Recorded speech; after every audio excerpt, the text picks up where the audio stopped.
श्री कृष्ण गोविंद हरे मुरारी, हे नाथ नारायण वासुदेव।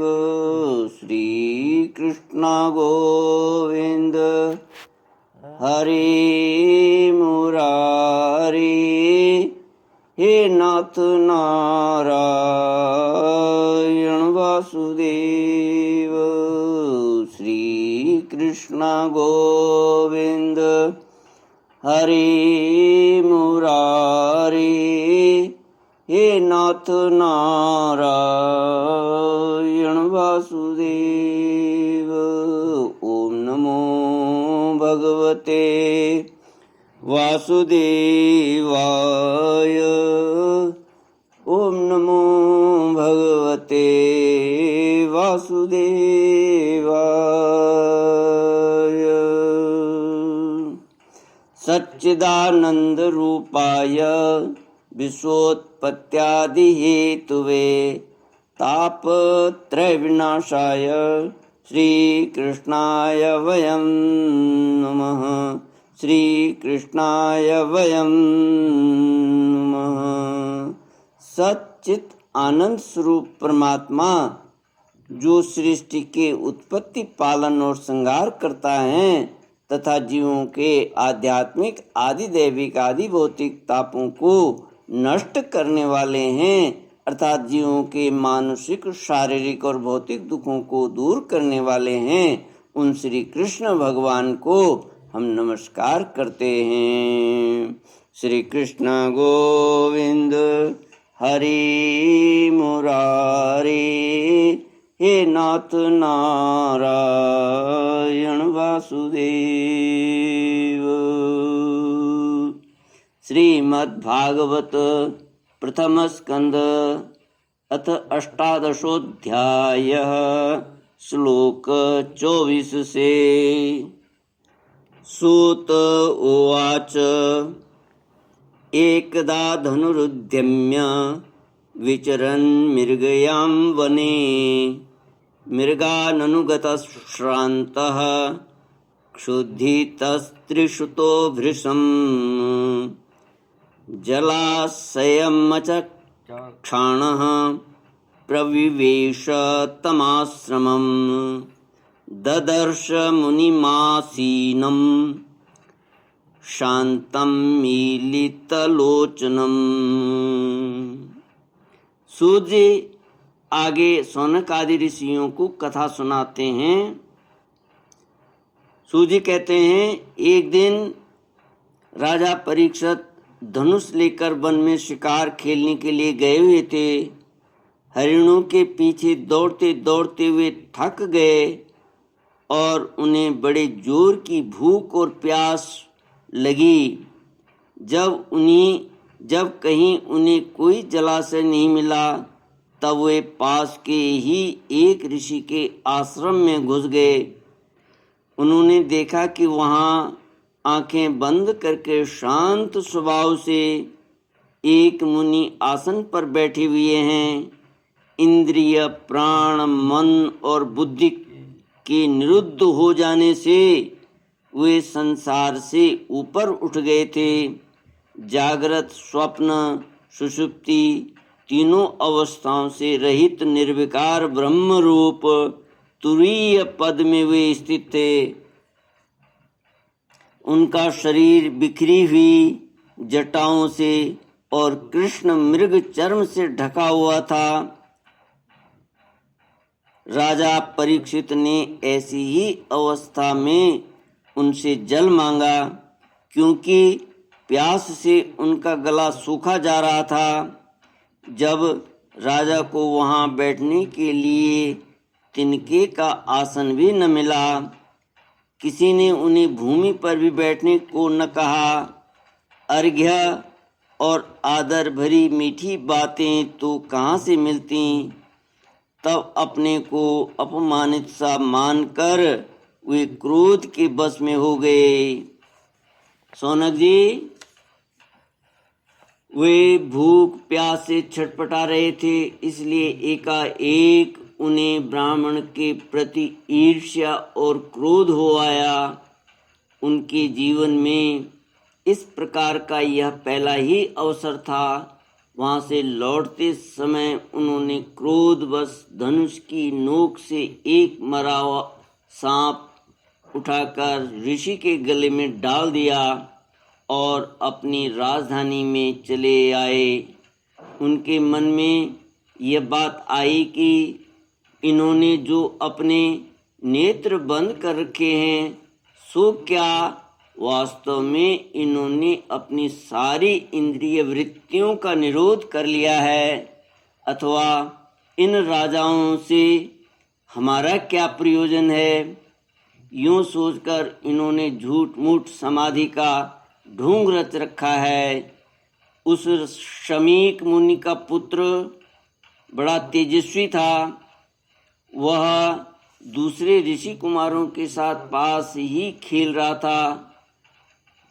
जब उस बालक ने सुना कि राजा ने मेरे पिता के साथ दुर्व्यवहार किया है, तब वह इस प्रकार कहने लगा, ये नरपति कहलाने वाले लोग उच्छिष्ट भोजी कौवे के समान संड मुसंड होकर कितना अन्याय करने लगे हैं। ब्राह्मणों के दास होकर भी ये दरवाजे पर पहरा देने वाले कुत्ते के समान अपने स्वामी का भी तिरस्कार करते हैं। ब्राह्मणों ने ऋषियों को अपना द्वारपाल बनाया है। ब्राह्मणों ने क्षत्रियों को अपना द्वारपाल बनाया है।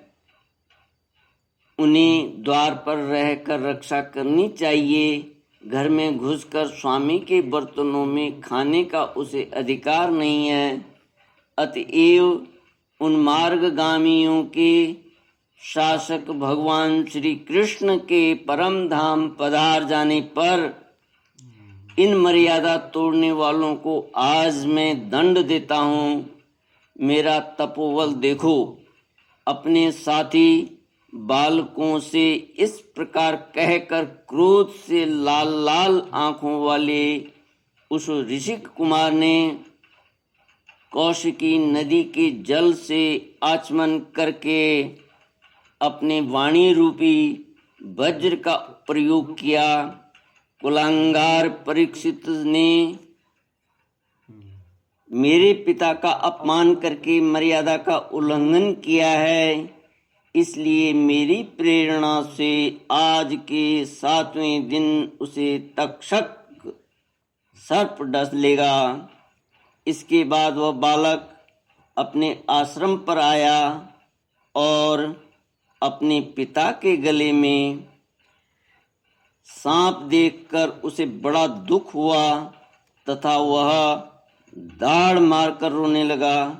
विप्रवर शौनक जी, शमीक मुनि ने अपने पुत्र का रोना चिल्लाना सुनकर धीरे धीरे अपनी आंखें खोली और देखा कि उनके गले में एक मरा हुआ सांप पड़ा हुआ है। उसे फेंक कर उन्होंने अपने पुत्र से पूछा, बेटा तुम क्यों रो रहे हो? किसने तुम्हारा अपकार किया है? उनके इस प्रकार पूछने पर बालक ने सारा हाल कह दिया। ब्रह्म ऋषि शमीक ने राजा के शाप की बात सुनकर अपने पुत्र का अभिनंदन नहीं किया। उनकी दृष्टि में परीक्षित शाप के योग्य नहीं थे। उन्होंने कहा, ओह मूर्ख बालक, तूने बड़ा पाप किया। खेद है कि उनकी थोड़ी सी गलती के लिए तूने उनको इतना बड़ा दंड दिया। तेरी बुद्धि अभी कच्ची है। तुझे भगवत स्वरूप राजा को साधारण मनुष्यों के समान नहीं समझना चाहिए, क्योंकि राजा की दुस्साह तेज से सुरक्षित और निर्भय रहकर ही प्रजा अपना कल्याण संपादन करती है। जिस समय राजा का रूप धारण करके भगवान पृथ्वी पर नहीं दिखाई देंगे, उस समय चोर बढ़ जाएंगे और आरक्षित भेड़ों के समान एक क्षण में ही लोगों का नाश हो जाएगा। राजा के नष्ट हो जाने पर धन आदि चुराने वाले चोर जो पाप करेंगे उनके साथ हमारा कोई संबंध न होने पर भी वह हम पर ही लागू होगा, क्योंकि राजा के न रहने पर लुटेरे बढ़ जाते हैं और वे आपस में मारपीट गाली गलौज करते हैं, साथ ही पशु स्त्री और धन संपत्ति भी लूट लेते हैं। उस समय मनुष्यों का वर्णाश्रम आचार युक्त वैदिक आर्य धर्म लुप्त हो जाता है। अर्थ लोभ और काम वासना के विवश होकर लोग कुत्तों और बंदरों के समान वर्ण संकर हो जाते हैं। सम्राट परीक्षित तो बड़े ही यशस्वी और धर्म धुरंधर हैं। उन्होंने बहुत से अश्वमेध यज्ञ किए हैं और वे भगवान के परम प्यारे भक्त हैं। वे ही राजऋषि भूख प्यास से व्याकुल होकर हमारे आश्रम पर आए थे। वे शाप के योग्य कदापि नहीं है। इस नासमझ बालक ने हमारे निष्पाप सेवक राजा का अपराध किया है। सर्वात्मा भगवान कृपा करके इसे क्षमा करें। भगवान के भक्तों में भी बदला लेने की शक्ति होती है, परंतु वे दूसरों के द्वारा किए हुए अपमान, धोखेबाजी, गाली गलौज, आक्षेप और मारपीट का कोई बदला नहीं लेते। महामुनि शमीक को पुत्र के अपराध पर बड़ा पश्चाताप हुआ। राजा परीक्षित ने जो उनका अपमान किया था उस पर तो उन्होंने ध्यान ही नहीं दिया। महात्माओं का स्वभाव ही ऐसा होता है कि जगत में जब दूसरे लोग उन्हें सुख दुख आदि द्वंद्वों में डाल देते हैं तब भी वे प्रायः हर्षित या व्यथित नहीं होते, क्योंकि आत्मा का स्वरूप तो गुणों से सर्वथा परे है। श्री कृष्ण गोविंद हरे मुरारी, हे नाथ नारायण वासुदेव। ओम इति श्रीमद्भागवते महापुराणे पारमहंस्यां संहितायां प्रथमस्कन्धे विप्रशापोपलम्भनं नामाष्टदशोऽध्याय। ओम पूर्णमद पूर्णमिदं पूर्णात् पूर्णमुदच्यते पूर्णस्य पूर्णमादाय पूर्णमेवावशिष्यते। ओम शांति शांति शांति। हरि ओम। श्री गुरुभ्यो नमः। हरि